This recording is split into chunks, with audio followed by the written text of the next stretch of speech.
my name is Daniela Danto, and I know as a college student or a college graduate who has taken out student loans, you can only imagine how much student debt you're in. But at the same time, you don't really understand what student debt is and what causes it. So my goal today is to educate and inform you all on what student debt is, some more information about it, and what causes student debt. So if we start at the beginning, we can define student debt. According to Investopedia, they define student debt as money owed as a loan that was taken out in order to pay for educational expenses. The increased price of college tuition fees has made student loans the only option to pay for school. Student loans happens when a student uses a loan to cover the cost of tuition that has not been covered by grants or scholarships. For other degrees, such as your master's or PhDs, student debt can increase with the price of classes, textbook, transportation, and other associated costs. There are no promises that students will find such employment right after graduations, but at the same time, students that have debt don't actually graduate and take on more debt than they can actually pay back, depending on what job they have. Now that we understand what exactly tuition debt is, we can now learn more about it. According to the student loan resources, student debt has increased within 13 to 15 years. In 2004, the student debt was $260 billion, but then it increased to $1.45 trillion within 13 years. The average debt also jumped from $18,650 to $38,000. People over the age of 60 who has student debt has increased from $700,000 to $2.8 million. A college graduate can expect to make more than a high school graduate. They are expected to make $1.3 million more than a high school graduate, and the average student debt is $38,000.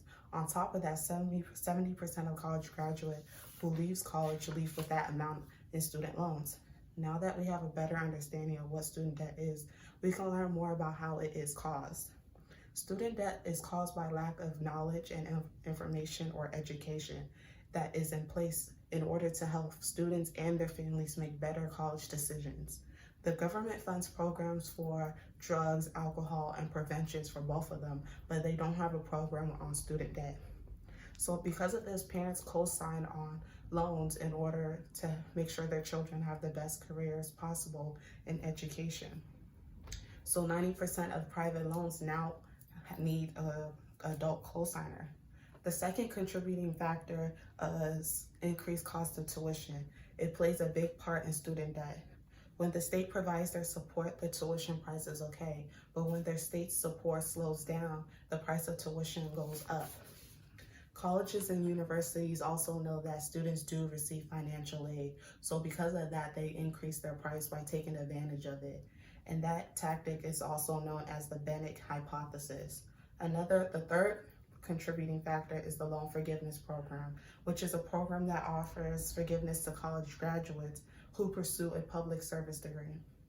This program makes students lean on loans more and more, and they think that they can be forgiven later on in their lives. Student debt is growing every day by the minute, but it's important to learn about, especially as a college student, in case you do want to take out a loan. Now that we have a better understanding and some knowledge about student debt, some more information about it and what causes it, we can now conclude that student debt is money owed as on a loan that is taken out for educational expenses. There's a total of $1.5 trillion of student debt, and student debt is caused by lack of knowledge or education in it, loan forgiveness programs, and high cost of tuition. So now that we know all these things, we can make better decisions. So thank you for your time today.